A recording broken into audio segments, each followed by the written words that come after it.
alors effectivement ça les góor jigéen en ont beaucoup souffert et naturellement ils ont intensifié les insultes saaga yi ak menaces yi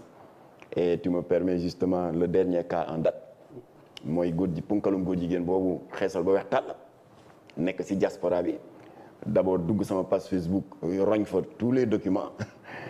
ndax ku publier sa page Facebook c'est que tu n'as rien à cacher photo bu mu jël commenté ko fen mu tooy xep jël beneen kii doomam la moom la jël rey ko jox ko ay féticheur ana sa doom bi ma ñëw ba pare daal ne doomam doom ja mu ngi fi États-Unis mu ngay cagatu am na fukki far ak juróom-ñeent mu nga dëkk ville sangam rue sangam fen ba tooy man ma bàyyi leen rek ba ñu monter seeni fen kooku ba mu paree mu jox beneen góor jigéen mooy ki xob bi tuñ bi ba mu xonq cuy kii jaabante entre Allemagne ak Italie kooku tam jël le relais doom jaa ngi fi di woote ay diine ka nangam sa doom a ngi fi États-Unis di jagatu ma di leen seetaan rek ba ñu paree nag ba sori ci médisance bi ak calomnie bi ma daal di génn nag j'ai fait 1 ou 2 plateaux ma ne leen d'abord xale bi c'est un gros mensonge de dire que police ñoo def géolocalisation fekkoon ko ci benn auberge xam nga sama doom amoon na fi problème yooyu mu jur coow ma ne en réalité man maa toog 24 heures gisuma ko au lieu de faire comme certains sont tentés de le faire toog sa doom gisoo ko 10 jours du la yëngal man dès le lendemain ci la alerté média yi te maa ngi remercier sa naataango Mati Trois Pommes qui avait relayé l'information ensuite ma daal di woo le commissaire de la sûreté urbaine Bara Sankhale mu ne ma bon kon jox ñu photom ak signalement am on va lancer les recherches ba ci frontières yi kon ku bëgg lu leer doo def loolu transparence laa ko gérer alors ba mu defee loolu le lendemain mu am une famille layène bu dëkk en face mausolée Seydina Limamou ndax man dëkk naa foofu 10 ans nekkoon seen voisin ñu miinante ba moom ay doomam ak samay doom dañuy demalante anniversaire et consort alors ndekete xale bi fa la ne fa la fanaan ndaw si këru voisin yi la waaw foofu ca Loof Layeen tooguma rek lu dul yaayu xale yooyu wooma waa Guèye maa ngi dégg réseaux sociaux yi sa doom dafa réer ma ne ko waaw lan la mu ne mais mu ngi fi mu ne ko loolu nu mu demee mu ne fii la ñëwoon di nuit blanche ak xale yi fii la fanaan tàggul woon bi muy dem ma ne ko waaye nag moom tàggu moon loolu daf ma ne woon dafay defi footing fii ci centre aéré mu ne waaw xam naa daf fi jaaroon rek toog doon waxtaan ak xale yi rek nelaw fi ma ne ko waaye ma ne ko indil ma ko mu ne ma maa ngi nii sa buntu kër mu daal di sonné ñu tijjil ko mu dugg man maa jël suma téléphone woo le commissaire de la sûreté urbaine qui dirigeait les recherches tàmbali mu ma wax sax mu ne ma Guèye patientel police gisagul dara ñu ngi def ay recherche alors on va te revenir nañ patienter ma ne ko mais xale bi feeñ na mu ne bon nu mu demee ma daal di ko nettali li ma la nettali mu ne waaye amel naa ma waxtaan ak moom parce qu'il faut que je boucle mon rapport man maa ko dugal ci taxi yóbbu ko au commissariat central ci yoon ba chauffeur de taxi bi jàpp RFM ma dégg ku ñuy wax Diassé Dioum qui se dit porte-parole de la police lieutenant Diassé Dioum di tararari naan way ñun police xale bi non elle n'a pas été enlevée ñun police on l'a retrouvée avec notre technique de GPRS on l'a géolocalisée dans une auberge fa lañ ko fekk indi ko xoolal ma yi fen ma daal di dem gis commissaire bi ma ne ko yow seen waay yi xanaa yëgoo li muy wax mu ne ma loolan la ma daal di ko tegal audio bi mu ne sa loolu ko kii yow yaa ma indil xale bi lu tax muy wax ne dañ ko géo ma ne ko waaw fen yi nag il faut ngeen dindi ko ça porte atteinte alors bref ma ne ko boo leen ko defoon moi je convoque un point de presse alors bref finalement il y a eu des pressions non il faut pas discréditer la police ma ne waaye c'est un mensonge de dire que c'est la police qui a trouvé ma fille dans une auberge fen la maa ngi koy répéter fii pour góor jigéen yi am comme unique argument moom doomam day ci auberge lañ ko fekk fen la xam nga police ak may dégg c'est un mensonge que de dire que ma fille a été trouvée dans une auberge dëgg la nag boo demee ba supp jaleñ nga naan waaw mais avant muy dem fële ca kër laayeen ya fanaan fa di fa nuit blanche ak xale yi jaaroon na fee demoon na ca jaaykati sëng ya demoon na ca tuxkati yambaaya demoon na ca auberge ba demoon na nangam loolu waxi ku daanu ci saret la waaye c'est un mensonge que de dire que c'est la police qui a géolocalisé ma fille fekk ci benn auberge amul alors ba loolu amee nag Baba Aïdara journaliste bu correspondant RFM aux États-Unis qui par une coïncidence heureuse était en vacances à Dakar dégg coow li ñëw seet si ma kër ga daal di ma def une proposition ne ma waaw man day Makhtar bu ñu sañoon comme que léegi yow essayé nañ lu ne pour jot la yow baayam tu m'as expliqué que tentative de corruption ma ne ko tentative de corruption kay moo ci gën a tuuti yabal nañ ma sax ay caga bu ma passer l'expression di def ay appel vidéo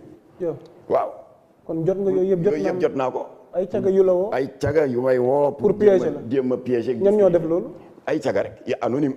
je ne les connais pas xeesal ba décroché woo Mamata Padu ba décroché woo non dañuy photo wan ma yu bon et cetera ci Facebook bi du ma leen faale après je les bloque jéem nañ ma may oto j'ai refusé jéem nañ ma intimider j'ai refusé léegi nag ils ont la lâcheté mais comme que kii seet nañ ruq bu ne mënuñu ko jot nañu jaar par le maillon faible muy sa petite fille c'est lâche bu fekkee combat bi bàyyam di ma ne neexu leen na ngeen am le courage de l'affronter à visage découvert alors bref ma ne Baba Aïdara li nga ma proposé maa ngi koy rafetlu pour que xale bi ñëw fekk si la à New Jersey sa jabar héberger ko ñu inscrire ko comme que série S la doon def mu jël filière bu ko neex daal di continuer njàngam état parce que loolu laa la bëggoon laaj actuellement nii ànd mu ci ba ma Baba Aïdara proposé loolu j'ai fait un communiqué de presse ma ne maa ngi yëgal opinion bi ne ma fille je dois l'éloigner des champs de bataille de son père Baba Aïdara m'a fait une proposition très généreuse xale bi day dem New Jersey aux États-Unis góor jigéen yi États-Unis nag jóg ne kii moom c'est inespéré kii bu fi ñëwee dinañ ko yabal diw mu doxaan ko dinañ ko drogué dinañ ko seb si teeb par chance mu am benn audio fuité ci benn groupe WhatsApp lesbienne ak góor jigéen ma jot ci benn yéeg lii ma la wax nii naka noonu rek ma annulé voyage bi mais sans le dire à personne et tout le monde croyait que xale baa ngi États-Unis de ñun ñëpp ba tey dañoo jàpp sa doom mi ngi États-Unis ñu toog ba au dernier moment góor jigéen bu mag bi nag ki xeesal ba weex tàll la jóg kan la Mamata de doo tudd turam kan la dugguma bàkkaar wax ci ñoom sax bàkkaar la alors daal di ne doom jaa ngi États-Unis mu nga rue sangam mu ngay def yu bon mu ngay prostitué te xale baa ngi fii mësul génn Sénégal kon waxtu wi ngay wax ni mi ngi jigéen yi mbaa xam ngeen loolu Gambie bii gën a jege di Sénégal ci Sénégal ce serait que Sénégal xale bi mësu faa teg tànk elle n'a jamais mis les pieds à l'étranger encore moins aux États-Unis man maa piégé góor jigéen yi alors am na ku may wax na nag est-ce que doo def communiqué démentir yi mu wax naan yéen a créé Enda Santé ma ne ko xam nga ñàkk jàng mais nga ñu ko fii rek en exclusivité voilà ñàkk jàng ak teel a daw jàng mooy indi loolu xam nga dafa dugg sama page Facebook roñ yëpp daal di gis Enda Santé rek jóg nag ndekete ñii si ñi encadré góor jigéen lañ te Enda Santé c'est un démembrement de Enda Tiers Monde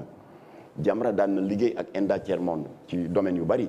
la lutte contre la tuberculose Eva Marie Coll Seck d'ailleurs ex-ministre de la santé en sait quelque chose organisé nañ ay marches concernant les MST les maladies sexuellement transmissibles donc Enda Santé démembrement la alors moom nag comme que jàngul mu dem sama page Facebook jël yëpp gis Enda Santé ne ko fang mu ngi nii structure bi day jàppale góor jigéen ñi kon Jamra bu collaboré ak Enda Santé c'est que Jamra mu ngay jàppale góor jigéen alors et cetera benn waay ne ma est-ce que doo démentir yi ak yaa ma ne ko comme que nee na ma fille est aux États-Unis te ma fille n'a jamais quitté le Sénégal kon fen wu mag boobu bu mabbee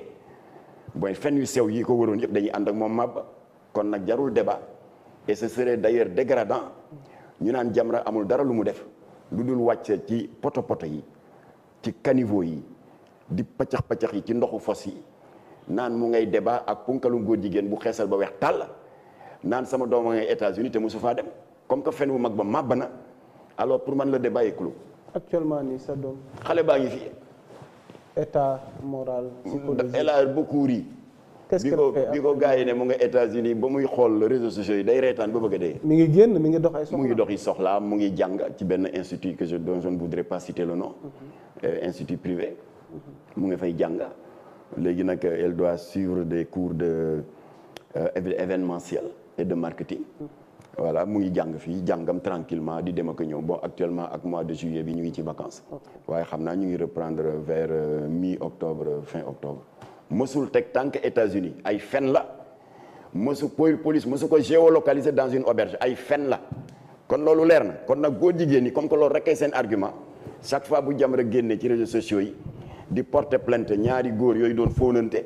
wala bu Jamra jógee porter plainte infidèle bii def promotion de l'adultère l'apologie de la fornication sur fond de pornographie verbale seen argument moo doon sa doom ci auberge la te ay fen la parce que police ak may dégg géolocalisé wuñu ko c'est faux ak sa doom a nga États-Unis te mu ngi fii comme que loolu rek moo doon seen argument maa ngi leen koy leeral léegi ut leen yeneen i argument et on tourne la page Sénégal jëm kanam. Seydina Alioune Ablaye Seck yéen toppukaay defe naa loolu leer na doom jaa ngi fi